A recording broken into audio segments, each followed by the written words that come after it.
It's time to master another classic cocktail. This week, the New York Whiskey Sour. Let me show you how to make it.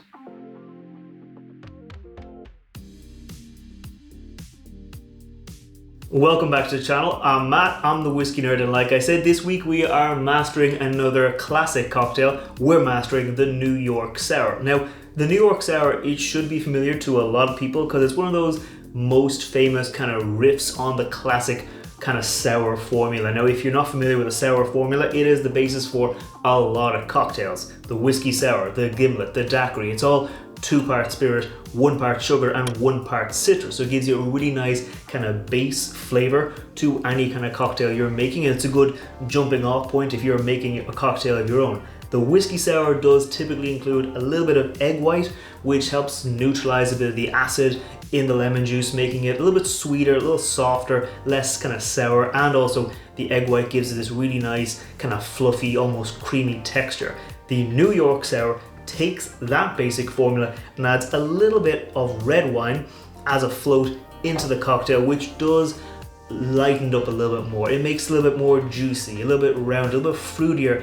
It takes that classic formula, twists it in a very simple way, and just results in a very, very good cocktail. Normally, when I try out a new cocktail bar, a fancy restaurant that's known for its cocktails, I will order something like a whiskey sour or a New York sour, because the sour, it's simple enough, they shouldn't be able to get it wrong, but they can also elevate it, and one of the ways they can elevate it is as a New York sour, so that's why I'm making it today. As for the ingredients that go into this cocktail, it uses whiskey, obviously. This is the Jameson Black Barrel. It's kind of like the standard Jameson, but better in a lot of different ways. It's a little bit older, has a little bit more pot still, and it is aged in these recharred, extra charred oak barrels, which gives it a bit more of a deep, rounded flavor that I think carries through nicely into cocktails. After that, it's a plain 1-to-1 sugar syrup, some freshly squeezed lemon juice, some egg white, which I've already separated out there, a little bit of orange bitters, and at the very end, I'll be using a red wine float. This is a Rioja red wine, so it's from Spain, from the south of Spain.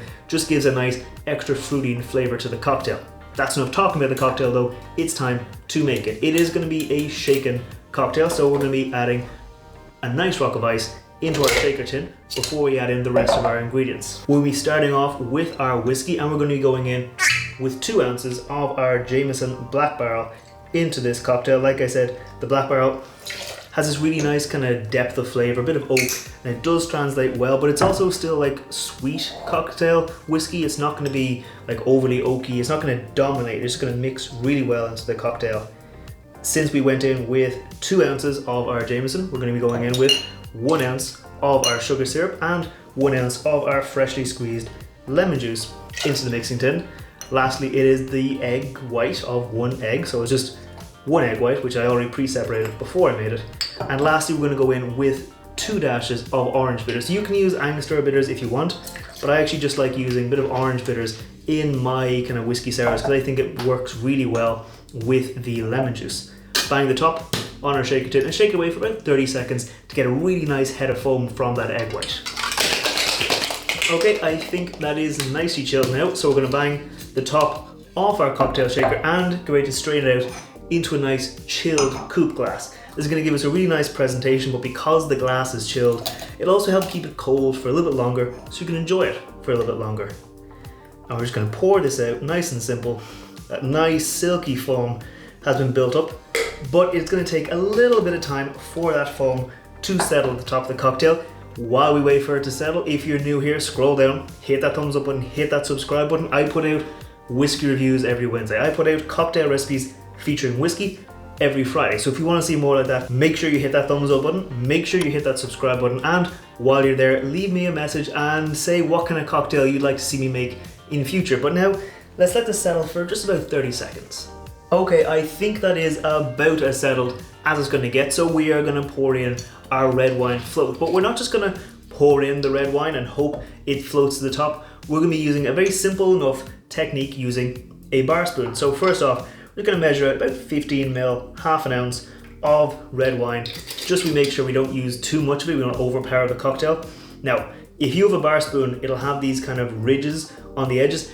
That really helps you pour liquids down the spoon to get a really nice float. If you don't have a bar spoon, you can of course just pop in the spoon like that, pour your liquid over the top and you will get a nice float, but since I've got a bar spoon, I'm using those little ridges. So I'm just gonna pop my spoon in like that, and when I pour my wine onto these little ridges, it will flow down nice and straight, nice and simple, and you will see it will start to kind of float across the top of the whiskey sour but below the foam. So just going to do this, not going to rush it, not going to go too fast, just going to make sure we get a nice kind of even distribution of that red wine onto the cocktail.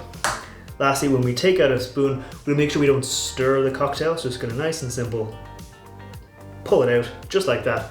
And that right there is how I make a New York sour. Now let's taste this very nice looking cocktail. As you can see, I've got that really nice clear wash line with the foam up top, the whiskey sour beneath it, and in between that nice red wine. Cheers. There's a reason I really do love a whiskey sour, because it's a very great cocktail. It's lovely, the balance of whiskey, the sugar, the lemon juice really works together. The only way I think you can really make a whiskey sour better is by making it a New York sour, by adding in that red wine. And this is just why, because the red wine, it has this little bit of oakiness, has a little bit of dry tannins, it has the berry notes, and those work really well. The oak notes, the dry notes, they work well with the whiskey. The berry notes works well with the lemon juice and the sugar syrup, and really combines really well to just elevate that simple classic whiskey sour formula. By using kind of a Rioja, which is a nice kind of heavier red wine from the south of Spain, you get this nice kind of deeper note to the cocktail. If you wanted a lighter note, you could of course use a lighter red wine, but I think this works really well. If you have your own favorite kind of riff on a whiskey sour, or your favorite kind of way of making a New York sour, let me know down in the comments below, but I'm definitely going to keep on enjoying this. And I'll see you next time. Sláinte.